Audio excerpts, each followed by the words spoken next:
Alustame siis tänase koolitusega praktiline osa ja siis ma näitan vedelplasti tööde jaoks siis vajalikud tööriistad selleks, mis siis vaja on. No kindlasti lood, kummikindad ühekordsed, prügikott, PU püss, pragude täitmiseks siis nurgik, et oleksid siis sirged lõiked, mõõdulint, siis pliiats ja marker. Marker on kusjuures parem, ta kanga peale märkides jääb paremini kui pliiatsiga. Siis on hari, tugev hari, sellega saad siis krohvi sisse hõõruda siis teipi, et teibi vahele ei läheks siis vedelplast, kas siis krohv või SPS, et siis pärast saab veel näidata, et kui juba teibiks jutt läks, et siis me kasutame kahte sorti teipi.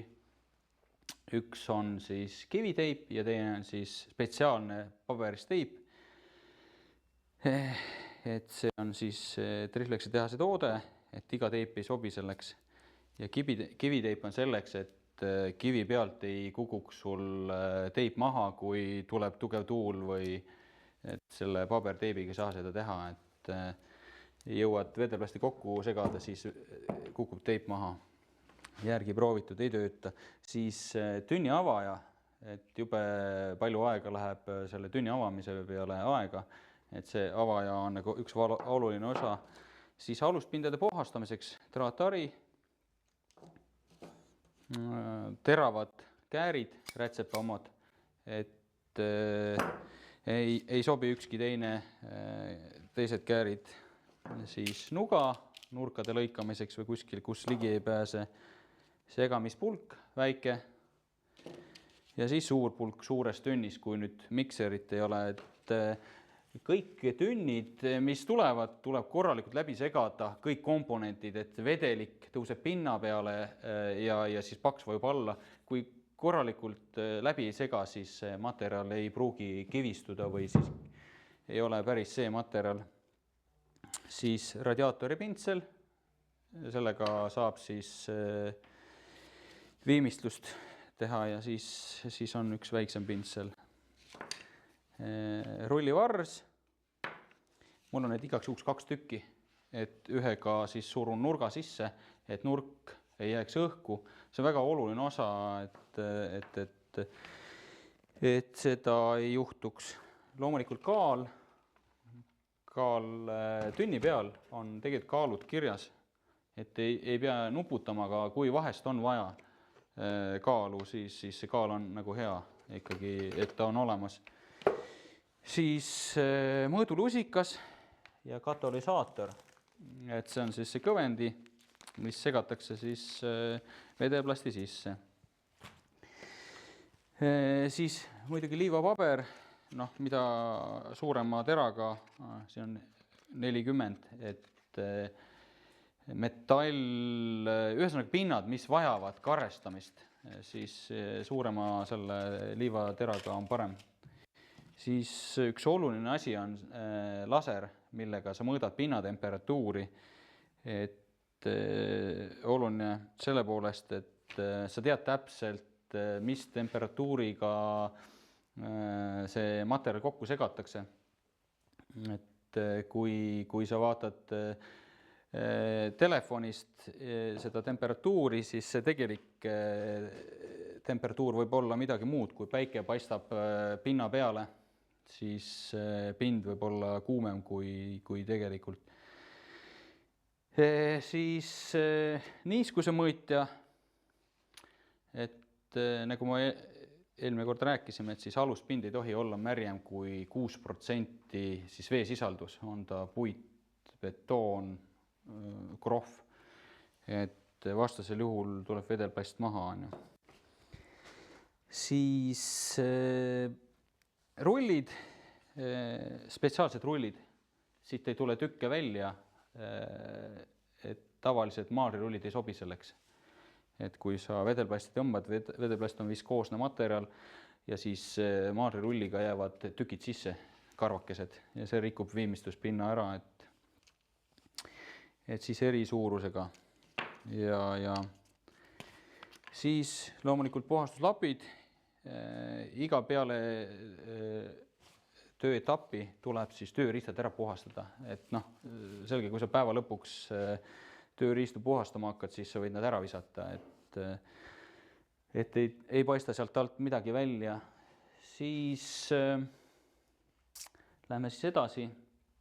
Ma räägin siis puhastus, lahusti, Reiniger, 2 erinevat tünni.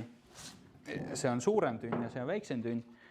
Et väiksemate pindade jaoks siis saab väikest kaasa võtta ja siis suurema jaoks siis saab suurega puhastada.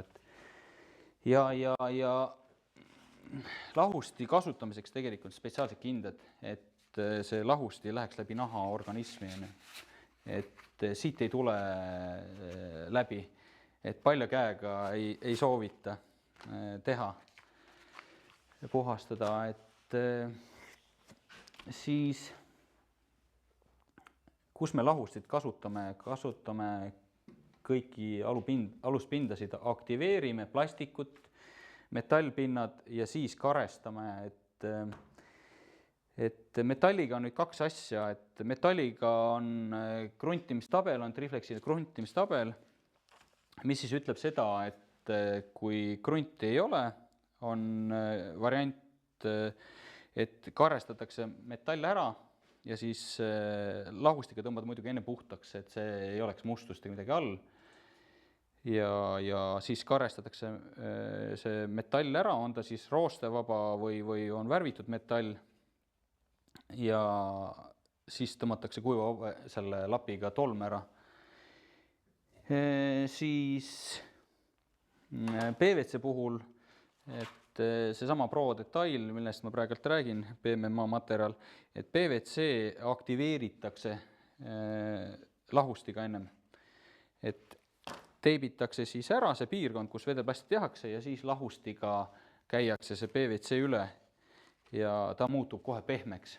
Selline tunned ära, kuidas on aktiveerunud, aga vedelplasti võib panna alles 10 minuti pärast peale, et see materjal, see lahusti aurustuks ära, et ei jääks see ligane materjal alla, et siis seda nokket ei saavuta.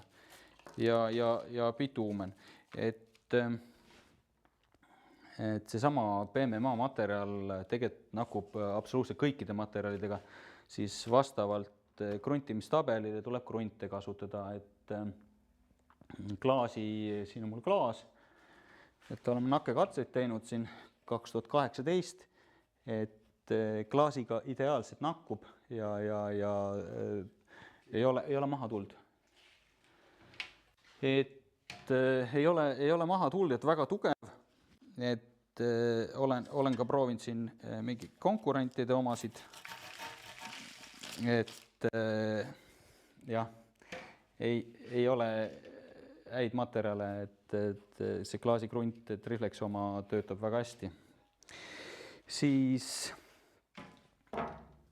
klaasikrundist, kui me juba rääkisime, et klaasikrunt on siin komplekt. Siin on kaasas siis samused kindad, puhastuslapid ja siis on veel eraldi kindad. Et on puhastuskomplekt, siis see klaasiprimer. Klaas tehakse ennem lahustiga puhtaks. Siin klaasi karestama ekstra ei pea. Samad kindad, mis siin. Ja siis on lahusti. Et kõigepealt siis tehakse lahustiga siis puhtaks, tõmmatakse üle, lihtsalt see lahusti nii-öelda puhastusaine, primer, see vale, Reiniger puhastus. Et sellega tõmbad klaasi puhtaks ja siis vahetad lapi ära, lased Reinigeril muidugi sama 10 minutit kuivada ja siis võtad primeri, et see lahusti on nagu vesi, et tõmbad see klaasi ilusti üle, silma tegelikult näed, et ta nagu läks märjaks, aga kuivab ära ja et jääb siis selline nähtamatu pind ja kusjuures jääb väga tugevalt kinni, et siis metallipraimerid. Nagu ma ütlesin, metallil on mitu varianti. Üks variant on see karestamine ja teine variant on siis krundid. See on aerosoolkrunt pihustades. Pihustades tuleb tegelikult kõrvalpinnad kinni katta, et see aerosool, värvitolm, krunditolm ei lendaks kõrvalpindadele ja määrib ära. Ja siis on pintsliga kantav krunt. Et 3 varianti: karestada aerosooliga või siis pintsliga kantav metallipinnad. Siis siin on asfaldikrunt, mis siis sobib bituumenkatustele, bituumematerjaliited, asjad. Et tehas küll ütleb, et kruntimistabelis ka kirjas, et krunti pole vaja, aga ma olen ise nakkekatset teinud, et asfaldikrundiga jääb paremini kinni. Et seesama puiste vedeplast imbu siia sisse, siis krunt sulatab selle ilusti üles ja imbub sisse, et on hoopis teine nake, kui otse peale teha. Tehas ekstra ei nõua, aga minu kogemus ütleb, et nii on parem. Siis siin võtame see 276, see on põhikrunt imavatele pindadele. See nüüd läheb puit, betoon, krohv imavatele pindadele, kus siis vedeplast krunt saab sisse imbuda. Et põhimaterjal. Siis ekstra veel on krunt 610. See on siis sellistele materjalide nagu TPO, EPDM ja FPO vajadusel, ütleme nii, et kui see oled nakkekatse ära teinud ja kinni ei jää, siis tuleks seda krunti kasutada. Et samamoodi, see on nagu vesi, selline lapiga kantakse peale, sarnase lapiga. Ja siis mõne aja pärast, kui see on kuivanud, siis läheb hüdrosatsioon sinna peale. Siis läheme edasi tugikangastega. Tugikangad. Kasutame täna enamus perforeeritud kangast, väikseid augud sees, eri laiusega, et tööd kiirendada. Siis vastavalt siis selle liitele siis saab kanga valida, kui nüüd õiget suurust ei ole, siis saab ka suuremast kangast ise välja lõigata. Siin on mõnusad ruudud peal, et nende järgi saab hästi sirgeid lõikeid teha. Ja siis lisavidinad, igast nurgatükid, sise- kui välisnurgad on ka olemas, aga neid reeglina me ei kasuta, et ikkagi ise teeme koha peal. Sellega siis sissejuhatus on läbi. Üks oluline osa ka, tegelikult kaitsemask ja kaitseprillid. Ega need tegelikult päris tühjast kohast ei ole. Et kui me näiteks reinikeeriga tünnist valame välja kuskile topsi, siis võib sul lennata see piisk silma ja kuna see on üsna mürgine aine, siis ta kahjustab kindlasti silma. Ja mis iganes, turvalisuse pärast on need prillid nagu olulised. Siis mask, et kui me nüüd otseselt õues, värske õhu käes, kus on hästi ventileeritav ja õhk käib ringi, siis otseselt maski pole vaja, aga sisetingimustes või siis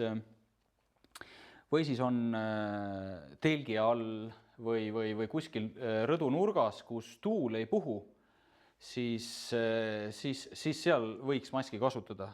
Mitte ei võiks, vaid peaks, ütleme. ja see on keemia filtritega mask, et siit tõesti ei tule ühtegi sellist haisu läbi. Aga sellega ma siis lõpetan sissejuhatuse, et lähme siis edasi